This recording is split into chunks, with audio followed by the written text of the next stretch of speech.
What's up, guys? I'm Drew with Comics Elite, and it's just me. Yeah, Kyle is homesick. He got the herpes. Yeah, he likes those Asian sex workers. So we're not going to see him for probably another week or so, but we will see him next week.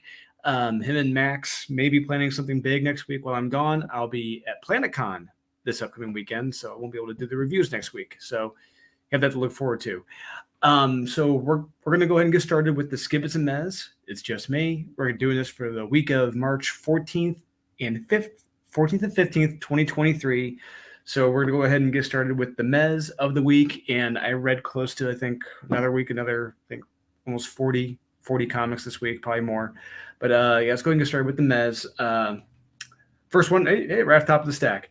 First one I've got is Monarch. Number dos. Let's see here. Where are my notes for this one? Like I said, I read a lot and I got to pick up the notes. This is a very slow comic. It's very, very slow. There's a lot of talking. Not much happens in this. It's more or less explaining the kid here and his backstory. It's odd to reveal this so soon in a series, but okay, sure, because they're really showing their hand in this issue. It's like, well, it's only the second issue. You're going to let it all out now? Okay. It's the art is okay, but it's very, very, very slow. So be forewarned about Monarch number 2. Yeah. The excellent season 2, number 1. Okay, look, I really, really, really tried to understand this. I tried with volume 1. I read volume 1. I didn't get it. I stopped after issue 3. Was not for me. I read this issue and still I did not get it. I can see the appeal via the art because the art is absolutely terrific in this, but the story, I just don't get it. It's not for me. There is an audience for this. I am not it. However, I can see why some may like it. So there you go. Next meh I have got is Von Helsing Anal, Sins of the Father. Let's see here. Yeah, another one where it's not bad, but the pacing, the length, the frequent art changes in this. I think the art changes like 3 or 4 times in this. It really makes it for a non-fun experience. I was digging it at first, and then it just continues to go and slow down a lot. It's Van Helsing versus scientist lady, friend person who created a Frankenstein and other mold demon people things they have to fight. Yeah, it's not bad. Yeah. Next one I've got is Noctera, number 12. Hey, remember this series? Remember Noctera? Yeah, apparently this thing is still going. So it says Tony Daniel did the art, but it looks off. I don't know if it was the colorist or if he was using a new program. It doesn't look like Tony Daniel. This one wasn't bad. It's been a hot minute since the last issue came out, and it took a few minutes to remember what happened last time. They go somewhere, they find out a truth, and they encounter some new creatures, and they meet up with an old friend as well. It's not bad. The pacing is off, dialogue heavy, and Tony's art seems different. It seems off in this. Next one I got is Trojan condoms. I'm sorry, just Trojan, number 3 of 4. This another one. It wasn't bad. This issue starts off a little slow. You're wondering where it's going, and by the end, holy crap, it's a bloodbath, and I want to see what happens next. The art was solid as well. It's dark, detailed, and shows a sadness or somberness to the story, which is interesting. Yeah, it's not bad. Just the pacing of it's off. Next meh I have got is Eternus, number 3. I think there's a different interior artist now. We're only 3 issues in. There's already a different interior artist. Anyway, this just felt lazy and rushed. Story-wise, very lazy. It's just jabs at Christianity. Look, I'm a Christian. Kyle, if you were here, I'd tell you he's a Christian. We're used to this. All right, we've seen it done. We've seen it done well, and we've seen it done very bad. The best examples have been, Monty Python, The Holy Grail, History of the World Part 1, Dogma, so on and so on. But This is just low-hanging, lazy fruit right here. Very lazy. They didn't even try. Yeah. Next man I've got is Frank Miller presents Ancient Enemies, the Genie, I don't know. I give up. So this was something. It's not bad. It's not great. It's good, but it's something. We get the origin of this character, the Genie, the Genie, where he comes from originally, how he was created, where and whom he's living with now, and so they're good pirates. They loot, they plunder, they rape, they pillage, but only loot and plunder what they need. Hey, remember that. They're still pirating, and it's wrong. You can't have it both ways. It's all right. The monster design looks cool, but it's all right. Next one I got. This would be a bit. Look, I really want to love this series, but it's not going the way I want it to. Huntress, co-starring the Justice Society of America. I know it's Justice Society of America, but it's really the Huntress comic co-starring the Justice Society of America. It's the Huntress show. She's so amazing and stunning and powerful, and she's here to save the day. Plus, you get to hear her talk negatively about all the JSA members, except for the female Wildcat and Power Girl. Very interesting there. It's a long talky talk comic about we must do something. JSA, should we do something? Yes, I agree, Huntress. We should do something. And Herr Degaton shows up at the end. Thank God. But Michael Janin, just in my opinion, he just needs to give up. He cannot draw action at all to save his life. This is boring. This is a very, very boring comic. Look, if you love Huntress, you'll love this. You'll love this comic. All right. Yes, you will love it because it is a blowfest for the Huntress. But if you hate, like me, seeing the JSA, cast aside in their titular story, like me, you'll hate this.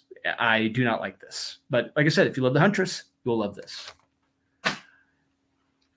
And next I've got is Berserker number 12. So this is the quote unquote final issue.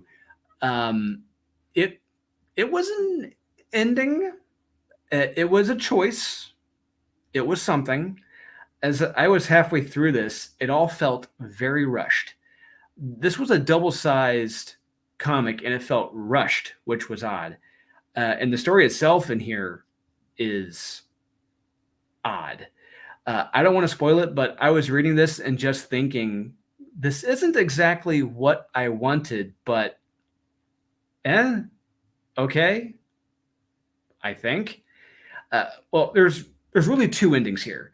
One of which is something, but the other is something as well. It's all weird. This is a very weird comic. I think some will like this and others will be like, what the hell? Really? This is not what we wanted. I'm still not sure how I feel about it. So right now it's a toss-up. Next one I have got is The Last Ronin, The Lost Years, number 2. Let's see here. Where are my notes? Yes. The art is solid in this. Art is very solid. The pacing is a bit off. The jumping around time-wise in the future and the past, it doesn't really help the story, but it's okay. It's nothing original or great here. It reminds me a lot of Kill Bill Volume 2, just less fun, less funny, less exciting, less interesting. So I just take Kill Bill Volume 2 and just make it less interesting. There you go. Got The Last Ronin, Lost Years, number 2.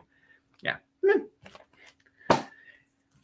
Okay, next one I'll say that for my last meh. Next meh I've got is Wildcats, number 5. This was a slight step up from the previous issue. Art is good, but there's what should be a badass fight between Mr. Majestic and Superman, but it's cut very, very short, and we only see the first punches and what happens after the last punch. Seriously, the mystery the mystery with Grifter's body is okay as well. Eh, there are there's some serious misfires in this issue that keep it from being a recommend. And my last Met of the week. So we had the chance to read this almost a month ago. We read this way ahead of time and read it again. Superman Lost, #1. Okay, look, the interior art, solid, very good, solid art. The dialogue, the action, solid. It's all solid. But Superman, at the end of this comic, he is not lost. He's back. There's no drama or suspense. He is fine. Why should we be invested? We're only being told a story that happened before this, but we already know the outcome of this. He is fine. It's like watching Rogue One. We know the outcome of this. Like watching Andor. We know the outcome of this. There's no point. There's no drama. There's no suspense. He is fine by the end of the first issue. I'm going to leave it there for you to decide. All right. On to the skip-its. Here we go. I'll flip that over because that's... what's shocking is that there's some Marvel, but not as much Marvel. There's some Marvel in my top 10 coming up. So yeah, stay tuned for that. My first, actually, I need some water. I'm getting a little parched.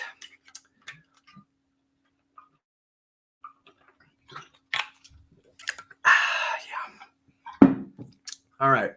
First one I got, Category 0 Conflict, #4, as my first skip it of the week. Let's see here. Where are my notes? This title describes this whole issue. 0 conflict. Nothing happens in this comic, literally. Walking and talking, walking and talking, walking and talking, walking and talking. The end. That's all you get. There is 0 conflict. Yeah, not just a clever title. Next skip it I got is Agent of World, #4. This really teetered on between a meh and a skip it. I like the art in this. I really do like the art. It's very unique, but I tried to understand this, but I don't get it. The art is really good. It's unrefined and rough around the edges, which is great. You know, I like that art. That's kind of uncontrolled. But the story it's a story. I mean, we have a Trump stand-in in the first few pages. Really, it just lazy, very, very lazy. Next one I got is Batman Incorporated, #6. So this is a worldwide group of derivative Batmen led by a Moon Knight Batman hybrid. This is like I said, worldwide group killing people across the globe. And where did they go in this issue? Gotham. Yeah, are you kidding me right now? Could you get any lazier? You can go anywhere. You decide to go to Gotham. No, I'm done. Next one I have got is Oswald and the Star Chaser, #1. There's nothing here. This is just a bland and quote-unquote heroic space story. I mean, there's nothing special. There's nothing unique. Nothing cool happens. It's just a lot of talking. I suppose if you have kids, here you go. I'm at a very... It's a very safe and bland story for kids. There you go. Very safe and bland. It is lukewarm white rice. There you go. It is dope. Okay, this one, I had a little talk with some people about this. Darkwing Duck, #3. This is the first one I'm actually going to make it a skip it. So I want you to remember, this series is for not just kids, but very small kids, very, very little kids. There's no question about that. If you think it's not, I don't know what the hell you're reading. You're probably not reading anything. But yeah, this is for very small kids. There's a page in here where the content is very questionable and inappropriate in a sexual manner. I sent it to a prior Darkwing Duck writer, and he was shocked by this. I'm not a prude. If you read the comics I write, I'm not a prude at all. But remember, I said, this is for very small kids. And there's a page in here where it's like, did you seriously just go there? Parents, you're forewarned about this. But like I said, I shared it with the prior Darkwing Duck writer, and he was very shocked by it. So, yeah. Next one I've got is Black Cloak, number 3. Let's see here. Where are my notes? I don't believe you read the first 2 issues, and I was completely lost trying to understand and follow this mystery. The art doesn't help either. It's very flat and bland. You have these cool concepts in here, but they're very blandly and flatly illustrated, which sucks. I can't recommend this. There's nothing really exciting here. I mean, if you try to jump in and read this, you're going to be lost, but the art doesn't help either. It's, like I said, very bland and flat. Next one I got is Behold the Huemoth, number 4 from Boom. I literally had to put this down at the halfway point because it was nothing but people yelling at one another. That's all it was. People just yelling at one another. Yelling in a forest, yelling in a kitchen, yelling in a diner, yelling in a bedroom, yelling in a foster home. I couldn't finish it. Nothing happens. Just if you want to see people yelling at each other, there you go. Next one I got is Batgirls number 16. Next, skip it. Where are my notes? So this is an interesting comic. In that, I mean, there's some great ideas here, but when you get Clunan and Conrad, expect them to shoot themselves in the foot multiple times to prevent this from becoming a recommend. The art is surprisingly good in this, but the story, this is where it fails. You have Mad Hatter poisoning Stephanie so she becomes a girl bat. And why not just say a literal Batgirl? I don't. But anyway, from there, end it there or on a cliffhanger, or leave her as a giant bat after the adventure wraps up. Not tell us she got the antidote and passed out asleep in a shitty dialogue box on the very last panel. Are you kidding me right now? No, hell no. That is lazy. Next one I got is DC Universe, Lazarus Planet, Revenge of the Gods, number 1. What a title. Hey, remember Lazarus Planet? Yeah, the event that ended last month? Yeah, well, these writers forgot that. Anyway, this is a very long and very boring comic. The only thing you need to know, Themyscirans, including Wonder Woman and all the other Wonder Womans are human, and immortality has been revoked thanks to Wonder Woman. There you go. Next one I got. Okay, we're on to the Marvel section, it looks like. Secret Invasion, number 5. Another Ryan North masterpiece here. So what was the big plan of the Skrulls this time? To take control of the U.S. nuclear weapons. Yup. Ripped off from any TV show from the last 30 years. Wow. And all the blood test crap was all BS apparently as well. And we're given 0 fight scenes between the Avengers and the Skrulls. Nothing. On top of the crappy art and dialogue, we have a crappy ending, teasing Super Skrull and it not being the end, allegedly. Yeah, screw off with this crap. This is just lazy. Next one I got, Avengers Forever, number 15, part 9. I cannot wait for this crap show to end. So our stunning and brave and diverse Avengers take on the other stunning and brave and diverse antagonists, I guess. We get Avengers loving each other, and you may have God power, but I have super God power crap for over 20 pages. It gets obnoxious. Oh, and Thor's mom saves the day. There you go. And naturally, it's not, like I said, it's not the last issue. We need the Avengers Super Duper Ultra Omega issue to end this dumpster fire after this. So, yeah, I cannot recommend this at all, any way, shape, or form, or anything Jason Aaron writes. Stay tuned for my top 10. There is an Avengers book in the top 10 that this knucklehead steer cleared of. So your next one I got is Red Goblin number 2. So we have Norman Osborn captured and giving his blood, which should leave you wondering, when the hell does this take place with the Gold Ranger series that he's in? Anyway, his blood is being used to make super soldier goblin underdwellers. Sure, whatever. And you mean to tell me there wouldn't be at least 20 hall monitors in a prestigious prep school for kids? BS. I don't buy that for a minute. And anyway, Norman is saved by Rascal, I guess, that the new Red Goblin thing. And they have to fight off 20 superpowered goblin homeless people. No, this is just laughably stupid and not worth $4. Go get a tank of gas.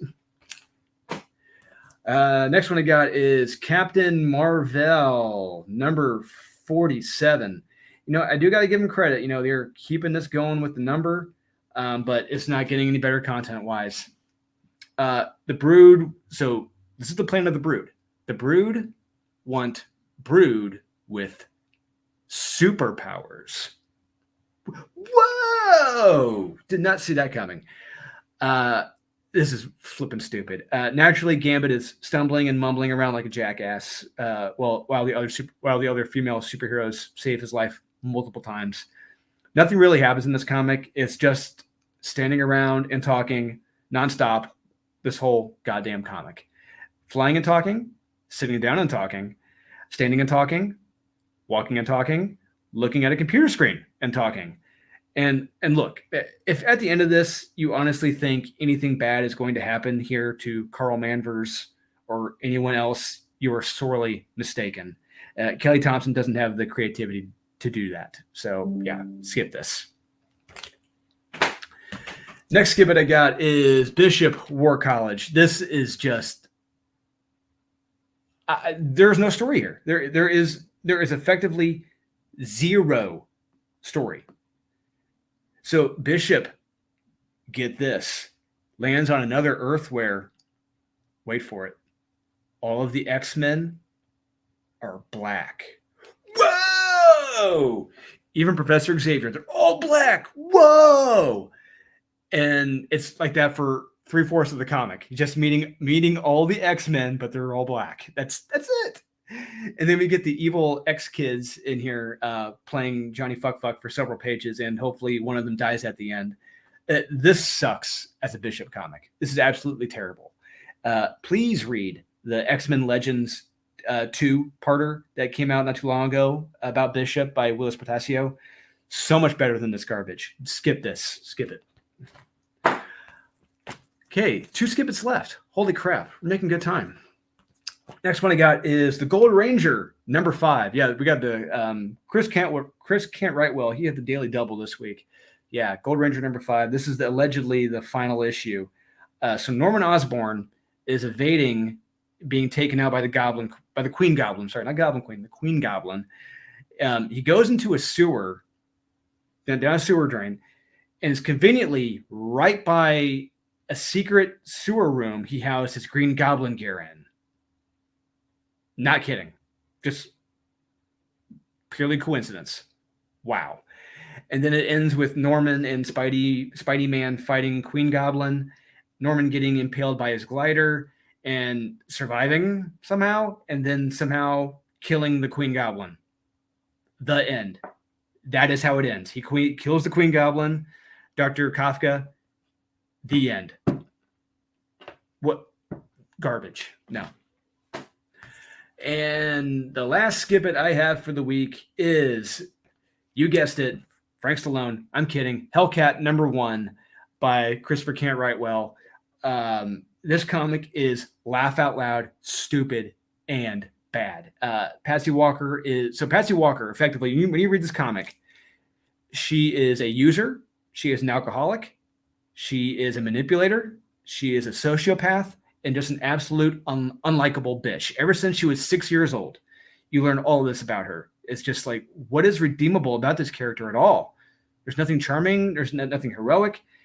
This is crap we've gotten 100 times over from Tom King and his ilk. There's nothing original here. Nothing. All this crap in Patsy's life goes as far back as, like I said, when she was 6. There's nothing redeemable, nothing heroic, or admirable about this character. She is a villain written to be like a hero. No, don't fall for this trap. This is a garbage take on a garbage character by a failed Hollywood garbage writer. There you go. Those are the Skippets and Mez of the week. And with that, we are on to the top.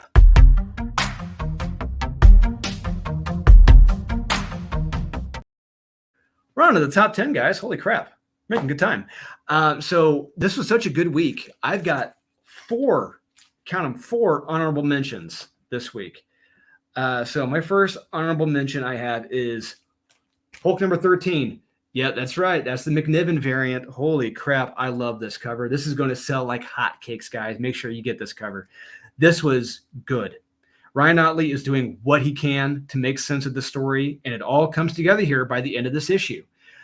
We see whom the manipulator was, what they did, whom they impersonated, and hopefully it's not too late because it looks like things are about to explode on a planetary level. Art is terrific as well by Ryan Ottley. He's on story and art duty. He's doing what he can. I got to give him all the compliments in the world. He is doing what he can to make sense of the story, and he's doing a good job. And I do like the twist in this, where it goes. So, yeah, I do enjoy this. Yeah, please check this out and get this cover if you can. All right, the next honorable mention I have of the week is Harrower, number 2. Kyle wasn't a big fan of this. I, however, do like this because it's got some good 80s horror movie vibes to this. There's a lot of horror movie cliches in this comic, which I enjoy because I love horror films. The beginning of this, it follows the usual horror movie tropes, which was fun and hysterical, because I get all that. It's very not necessarily self-referential, but you pick them all up. If you've seen the Screen films, Nightmare on Elm Street, Friday the 13th, Halloween, sorority house massacres, sleepaway camps, you get it. You know it. You know the tropes, and they're in here. It's great. And by the time we get to the halfway point in this, the staple point, it turns into an absolute bloodbath. I love this. The art is good. It's not great, but it's good. It could be better. I do. You notice that he is incredibly well drawn. But yeah, it's very good. Please check this out. Harrower number 2. Next honorable mention of the week I have is Draculina Blood Simple number dos. There are a lot of beautiful covers for this. If you could find any of them, pick them up. This was good. Art is solid. We have some interesting drama here with Draculina, her other self, and whom Vampirella may really be as well in that story. Is Vampirella just a clone of Draculina? I don't know. Maybe she is. Maybe she isn't. On top of that, it looks like a mob war between these beings may be going down soon very well. This may soon be going down as well. So, yeah, this is a recommend. Yeah, if you can find this, please check this out. There's actually some good stories here. Christopher Priest is writing this. It's better than Superman Lost, which he also wrote. So, yeah, because don't know what's going to happen next. And my last honorable mention of the week goes to Art Brute, number 4. It all ends here. Can the Art Brute do what needs to be done that will hopefully end this madness? We have craziness in the paintings as well as outside the paintings. Can the Art Brute do what he needs to do to bring this madness to an end? You got to read to find out. And this is like I said, a really, really good comic. If you never read it when it originally came out, please do read it now. The team they're doing Ice Cream Man and please do check out Art Brute, guys. It's a very fun read. And really, when you read this, it's like how could W. Maxwell Prince, how could he not be doing Doom Patrol or something like that? It is very much up his alley when you read a book like this. Yeah, recommend Art Brute. All right, we are on to the top.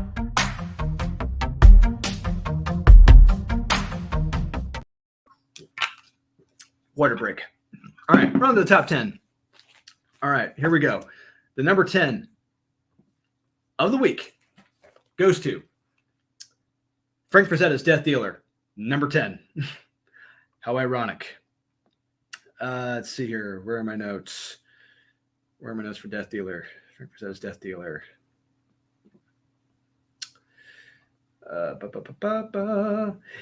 This was really good. The end times are slowly approaching with the sacrifice of the baby, and Death Dealer is mortally wounded being hauled away by this by the old sorcerer. But what will it take to get Death Dealer back in the game to do what he can to save this kid? Well, you got to read to find out here. The art, the dialogue, the action, the pacing. I thoroughly enjoyed this, and I can't wait for the next issue. Death Dealer is finally back on course. It's finally back on target now. The last few issues have been kind of veering off course. And you had Torngrim back on, a few others. It just was garbage. But thankfully, it's gotten a lot better now. Strong recommend for Frank Frazetta's Death Dealer number 10. All right, and we're on to number...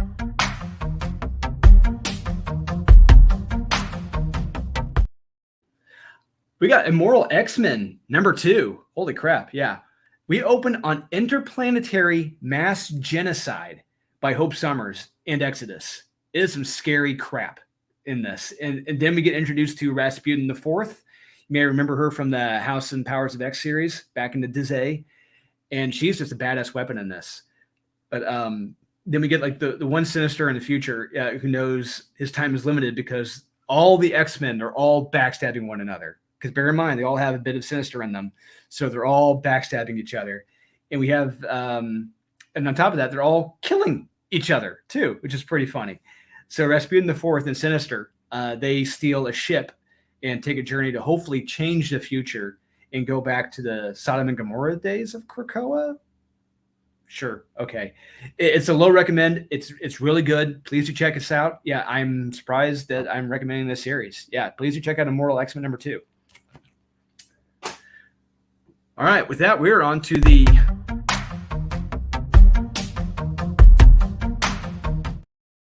Miles Morales, number 4. This was good. This is really good. Miles gets his butt handed to him in this. But thankfully, Misty Knight is there to save him and teach him a few things about being a superhero, as well as, hey, you're human. I'm human. We have physical limits. You only do so much. You can only go so far.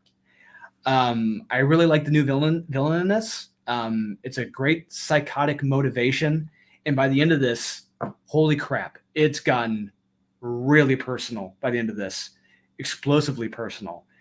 Really good all around here. I got to recommend this. Yeah, Miles Morales finally is on a great path. The past several series, it's just been kind of retreads of Spider-Man stories. It's like, give us something original. Finally, something original going on with Miles here, and I can recommend this. Yeah, Miles Morales, Spider-Man number 4. All right, we are on to number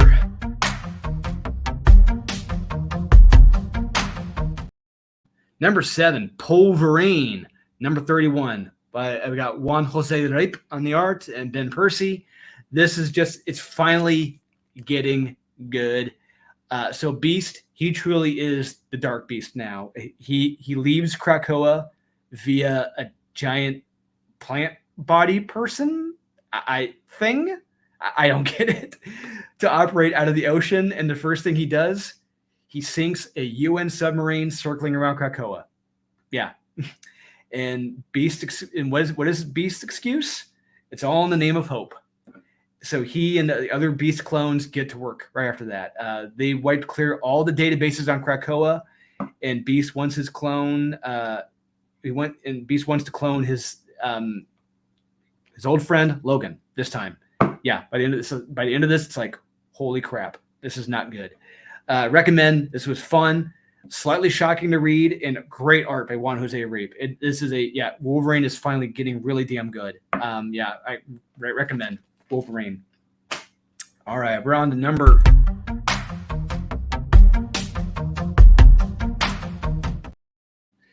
6. We're on to Gunslinger, number 18. This was really damn good. So Javi, our gunslinger, is getting sick from the angel wings that are now attached to him, as we read the previous issue. His spawn symbiote isn't accepting his angelic wings, and he's been using his power to protect and heal others, not himself. So he's got to stop doing that. Come on, you got to look after yourself too. Eventually, he meets up with the OG Spawn, Al Simmons. He gives him some new weapons to use. It's been a pretty damn cool page. And he gets sucked away to fight some angelic creatures. And he is in effectively a one-sided fight. This was really damn good. So fast-paced. Well illustrated by Brett Booth. Dialogue is solid. Solid recommend. Every day. twice on Sunday. Gunslinger number 18. All right, we're at the half.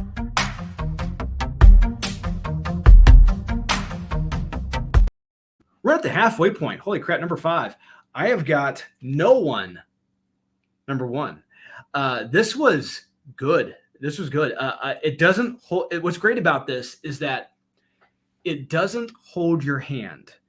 It just goes, and you have to follow it along the way. You have to follow the story along the way. Pick up the little nuggets along the way. It's like if you never heard of him, it's like William Friedkin. It's like watching a William Friedkin movie, like watching The Exorcist, French Connection, Sorcerer. You have to pick up the clues yourself along the way, and he doesn't spoon feed you like William Friedkin did. Kyle Higgins just like, here, this is what I'm putting out there. You got to follow it, and I dig that. I truly do love that. It's a crime story thriller. We have a copycat killer, a masked individual, reporters, cops who are connected to a prior serial killer, hacktivists trying to expose truths. It's not bad at all. I really dig this. You really have to pay attention because it doesn't hold your hand. This is a strong recommend. No One, number 1. Next one I got. Okay, so that was number 5. That means we're on to number.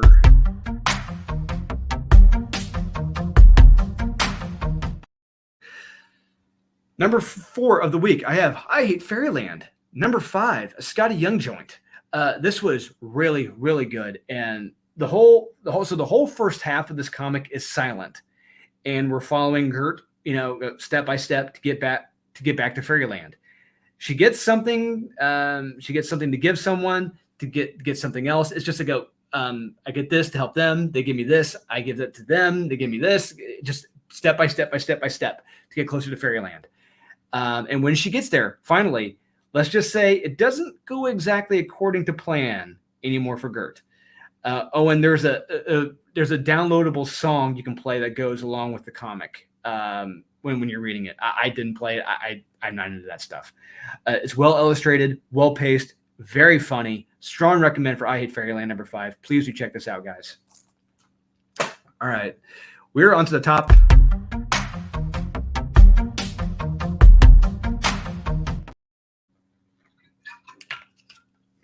The top 3 of the week. Here we go. Number 3. Let's do this. My number 3 book of the week is Avengers: War Across Time, number 3. So it's Avengers versus the King of the Dwarves, and it looks like the Avengers have him beat, but he can, but he can swing back around from like. But it looks like he may be coming back swinging with some help from the underground. If you read the early Avengers stories, you know who they are. They're there. He looks like he may get some help from people from the underground Earth. So that's all I'm going to say. On top of that, Kang is still trying to find the Avengers at their weakest point. And by the end of this issue, it looks like Kang may have found it. This was really damn good. Terrific art, pacing, dialogue, the fight scenes, the heroic rescuing scenes, how menacing the villains are. It's all pitch perfect. This is the Avengers title right now, guys. If you're not reading this, but are reading the Jason Aaron shit show, shame on you. Please pick this up. This is where it's at. This is a true Avengers story. Avengers: War Across Time, number 3. All right, here we go. We're on to the top.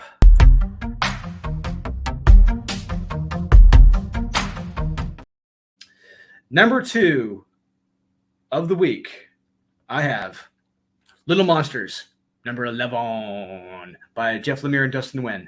So we get the origin of Lucas, and his origin goes back to 1961 in East Berlin with his family and others trying to get to the West on foot under gunfire. Naturally, like many who tried to escape, it didn't turn out too well for them. Meanwhile, our remaining humans are getting a plan together to take out the remaining vampire kids. And our vampire kids as well have a good confrontation with one another about the truth regarding the elders and the sacred areas where they rest. It's so damn good, so well paced, great dialogue, fantastic art.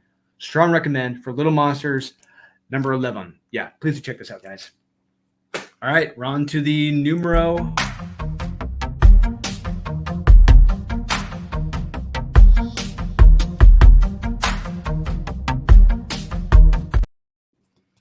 the number one book of the week, Nemesis Reloaded, number 3. Holy Testicle Tuesday. Once again, this was balls to the wall, action packed. The shocks and suspense only continues to ramp up in LA, but we also discover a bit more about the origin of our nemesis here and a secret history recorded in a book that no one knows about a certain role that no one knew about. Very interesting stuff. The plot thickens. And at the end of this, wow, you got to go to some dark places to write this, and it's very messed up. Just like Volume 1, it's messed up. The art of Jorge Jimenez, holy crap! Once again, he nails it. Mark Millar nails it again. Mark Millar's gain is DC's loss. Yeah, strongest recommends this week. Nemesis Reloaded, number 3. Please do check this out, guys. Mark Millar is killing it. Killing. So there you have it, guys. That's the Skivets and Mez in the top 10 of the week. What do you think? Am I 100% correct? 99% incorrect? Please do let us know in the comments, guys. And please remember to like, subscribe, comment, hit that notification bell. It's down there somewhere, usually. And I will be at PlanetCon in Kansas City this weekend at the Comics Elite booth, signing comics, selling comics, doing all that fun stuff. And Kyle will be doing the top 10 next week. So in the meantime, go to your local comic book shop, support them, and we'll see you guys again, I think maybe Friday.